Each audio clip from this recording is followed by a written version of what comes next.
because you never know. You never know who be listening, and we give you that push that you need. So keep on sending your music. Don't and don't let nobody tell you that this is not the station to send your music to. Because there's gonna have people out there that's gonna try to discourage you as an artist, to making moves that they think is not gonna benefit them, and that's the key word I just said, them. Because if you with somebody like a manager or anybody of that nature, and they tell you that you shouldn't even mess with and send your music to a station like ours, they doing you a disservice. So if you're an artist out there, don't fall for the crap. Send your music to us, and we'll definitely play it. That's how it is, because we need you artists out there to show your talent, because it's talent out there, and it's a ton of talent out there, and it's some of the talent that I think is better than some of the things that you hear on terrestrial radio, the music you hear on terrestrial radio. So, don't be shy. Send the music. Send the music, and it will be played on 109.1 The View. And we here to support y'all. Exactly. Before we get into more music, I would like to talk about a situation that happened with Dame Dash and a station up here that I'm not going to name, because the fact is, but they terrestrial radio, put it that way, here in New York. And I think most of your people that's listening now probably saw the video already. He basically was going after them for not having their own businesses, and be comfortable working a 9 to 5. And he was saying things like, if the next man, if you got to answer to the next man, then how can you be a robot to your son? Or to, basically coming at one of the hosts. How you call yourself the man in the house when there's another man that taking care, to give you a check every weekend. Things like that. That's what Dame Dash was saying.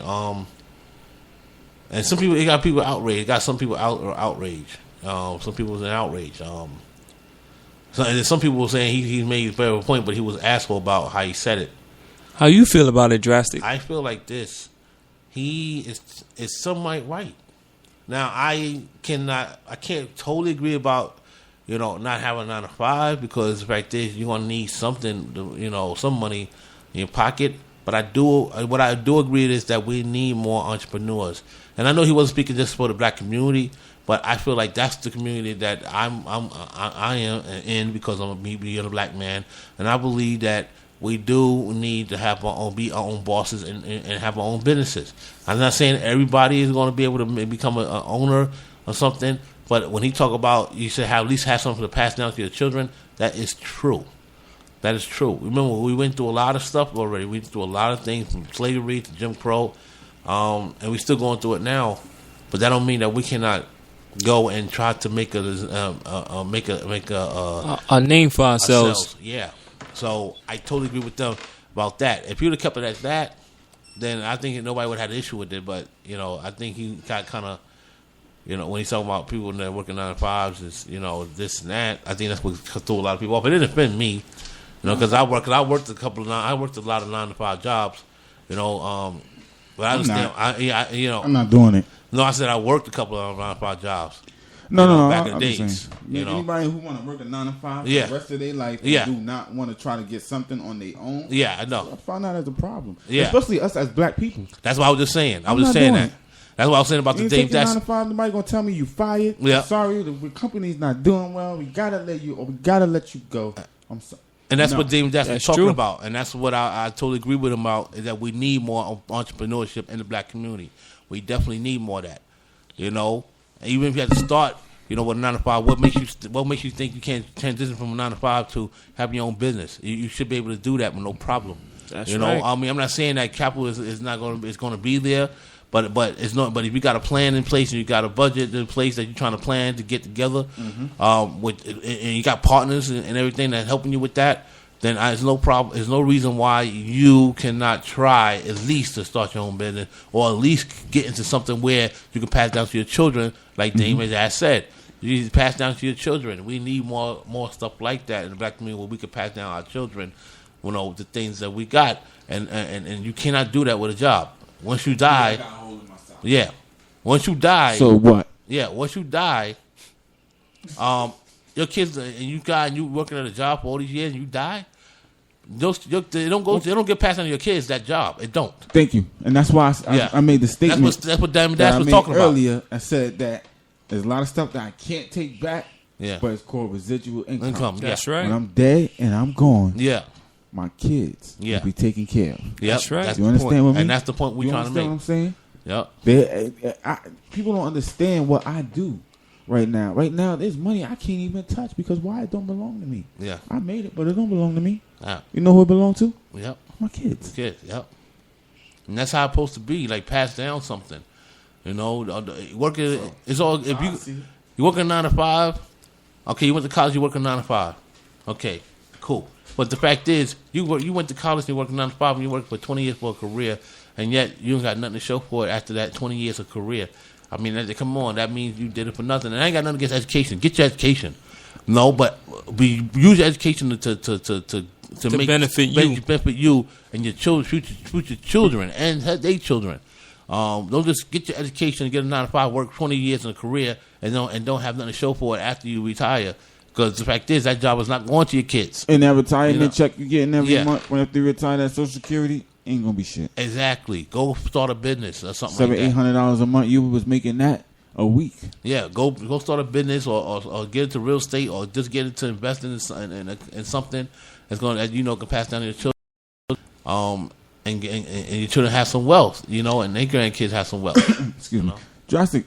Tell me people how many shares I bought in the past 2 years. Oh, you bought a lot of shares, yeah. When it comes to people don't know behind the scenes. They see, he got hair on his face. He this.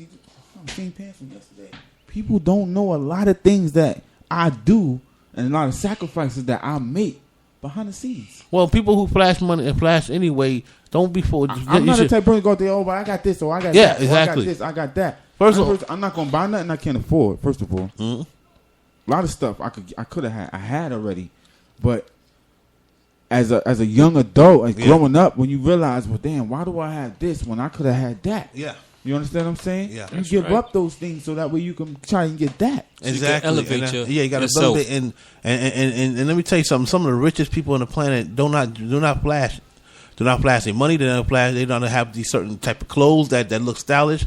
They be in regular clothes. I'm gonna give you a hip hop artist, one of the best that you never see him flashing like that. Yeah, Nas. Yeah, of course. Exactly. You never see him in his covers and all, or TV or interview. You don't never see all them big earrings and chains and rings, and you don't see that with Nas. Yep. You understand what I'm saying? Nas not that type of person. Yeah, he never been that type of person.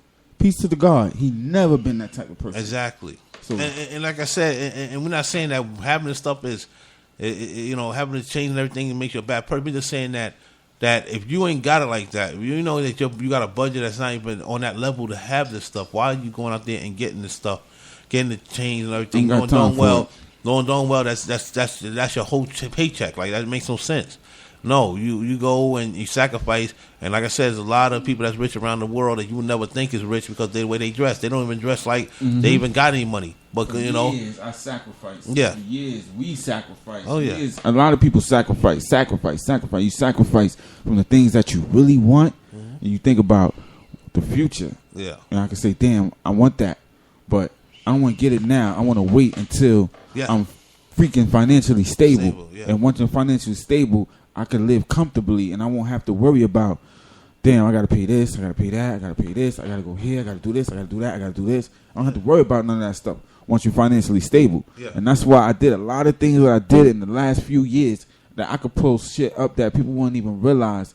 Savings accounts, shares, all types of stuff. Even people buying shares into Side Block Junior Entertainment and 109.1 The View. Yeah. We got shares out there. People could buy shares into this stuff. Yeah. There's a whole lot of stuff that we did behind background that people don't even know, and we don't even touch that. Yeah, we don't. We don't touch that. We leave it. It's there. It's there. Yeah. Okay, it is what it is. I mean, there's been times me and Drastic, we go broke for the whole month. You know what I'm saying? When we was on the come up. Yeah. You understand what I'm saying? We go broke the whole month. But it's called sacrificing to get where you want to go. Yeah. And if we didn't do that back then, we wouldn't be where we at now. Yeah, exactly. I mean, that's just how it is.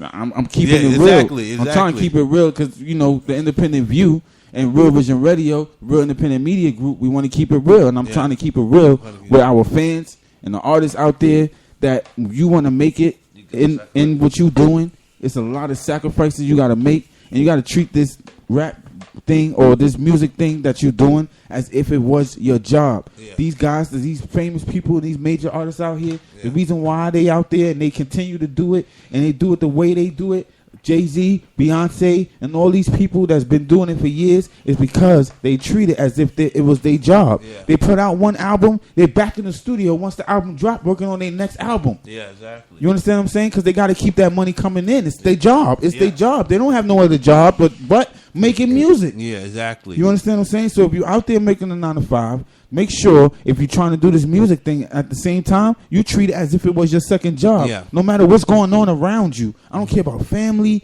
this, that, and the third. Yeah. Think about your family's future. If you don't think about your family's future or your own future, then where can you be if you're just thinking about what's going on now? Exactly. In your present, and you stuck with that wall. Yeah. You gotta break that wall down. Say, listen, I'm thinking about the future. Mm-hmm. I don't want my daughter to have to pay for her college. Yeah. I don't want to have to be out there worrying about, oh damn, I gotta pay for this college. Damn, my daughter turned 18. She want a car because she already talking about it. This, that. I don't want to have to do that. I want to make sure it's already there. When she turn 18, that's yours. You go do what you go. Yeah.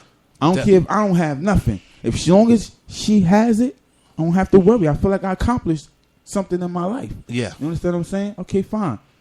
Daddy was in jail in your first 3, 4, 5 years.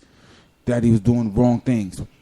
Okay? Can't make up for that. Yeah. But when you turn 18, you ain't going to have nothing to worry about because I worked all these years just so.